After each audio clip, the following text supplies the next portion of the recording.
কেমন আছো বন্ধুরা? আশা করি তোমরা সবাই ভালো আছো।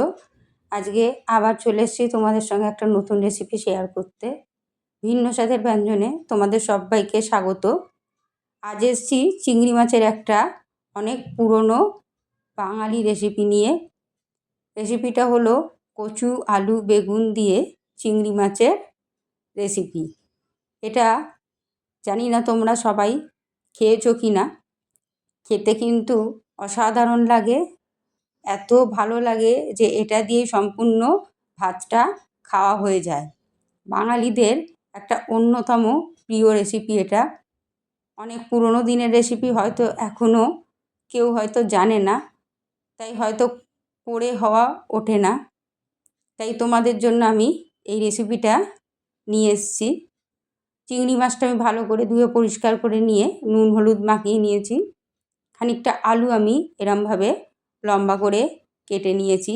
খানিকটা কচু আমি এইভাবে ছাড়িয়ে কেটে নিয়েছি। খানিকটা বেগুন নিয়ে নিয়েছি। এই বেগুনগুলোকে আমি এবার নুন মাখিয়ে রেখে দেবো। নুন মাখিয়ে রাখলে বেগুনের জলটাও ছেড়ে দেবে, আর যখন ভাজবো নরম হয়ে যাবে। এই রেসিপিটা রান্না করে খেয়ে দেখো তোমরা, খেতে কি অসাধারণ লাগে। একটা মাঝারি সাইজের পেঁয়াজ নিয়েছি আর 3টে টমেটো নিয়েছি। একটা গুঁড়ো মশলা নিয়েছি, হলুদ গুঁড়ো 1 চামচ, ধনে গুঁড়ো, জিরে গুঁড়ো, লঙ্কা গুঁড়ো সবই নিয়েছি 1/2 চামচ করে। কড়াইয়ে তেল দিয়ে প্রথমেই আমি চিংড়ি মাছগুলোকে ভালো করে ভেজে নেব। বন্ধুরা, আমার রেসিপিগুলো তোমাদের কেমন লাগে অবশ্যই আমাকে জানিও। প্রত্যেক রেসিপিতেই তোমাদের একই কথা বলি, কিন্তু তোমরা যদি আমার পাশে না থাকো আমি কিছুতেই এগোতে পারবো না। তাই তোমাদের সহযোগিতা একান্ত কাম্য। চিংড়ি মাছগুলো আমার ভাজা হয়ে গেছে, সামান্য পরিমাণে একটু তেল আছে, ওই তেলেতেই আমি বেগুনগুলোকে চাপা দিয়ে ভালো করে এপিট ওপিট করে নরম করে ভেজে নেব। এই রেসিপিটা রান্না করতে খুব একটা বেশি সময় লাগে না, কিন্তু খেতে অসাধারণ লাগে।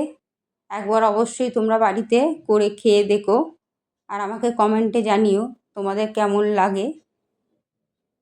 আলুটা আমি এইভাবে নুন দিয়ে চাপা দিয়ে ভেজে নেব।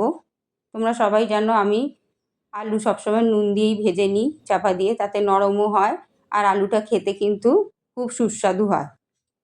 যে কোনো তরকারিতেই এইভাবে আলু যদি নুন দিয়ে ভেজে নেওয়া যায় তাহলে সে আলুর কিন্তু টেস্টটা দারুণ হয়।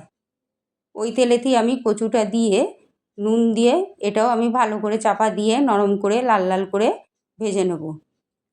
কচু আলু বেগুন চিংড়ির তরকারিটা খেতে খুব ভালো লাগে, আর তোমরা এটা অবশ্য রুটির সঙ্গেও খেতে পারো, অসুবিধা নেই। ফোড়নে আমি খানিকটা 5 ফোড়ন দিয়ে নেব। তারপরে আমি যে পেঁয়াজটা নিয়েছিলাম সেই পেঁয়াজটা এইভাবে কেটে নিয়ে দিয়ে দেবো। আর যে টমেটো 3টে নিয়েছিলাম সেটাকে চপড করে দিয়ে দেবো। খুব একটা বেশি মশলা এতে লাগে না, খুব সামান্য পরিমাণে মশলা দিয়েই এই রান্নাটা হয়ে যায়, আর খেতে খুব লাইট হয়। সেই জন্য যে কোনো সময় তোমরা এই রান্নাটা করে খেতে পারো।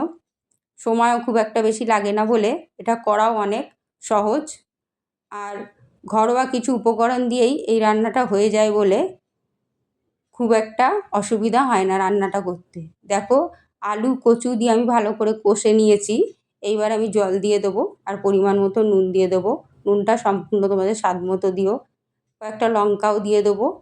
ঝোলটা ফুটে উঠলে কচু আলু আমার সেদ্ধ হয়ে গেলে তবেই আমি বেগুন আর চিংড়ি মাছটা দেবো। কারণ দেখো, কচু আমার সেদ্ধ হয়ে গেছে। আগে থাকতে যদি বেগুনটা আমি দিয়ে দিতাম তাহলে বেগুনটা আমার একদম গলে যেত, তাতে কিন্তু তরকারিটা খেতে খুব একটা ভালো লাগে না। তাই আমি সবসময় কচু আলু সেদ্ধ হয়ে যাওয়ার পরেই বেগুন আর চিংড়ি মাছটা দিই। এবার ঢাকা দিয়ে খানিকটা ফুটতে দেবো। দেখো, রান্নাটা আমার রেডি হয়ে গেছে। তাহলে বন্ধুরা, রেসিপিটা ভালো লাগলে অবশ্যই লাইক শেয়ার করো, চ্যানেলটাকে সাবস্ক্রাইব করো। ধন্যবাদ।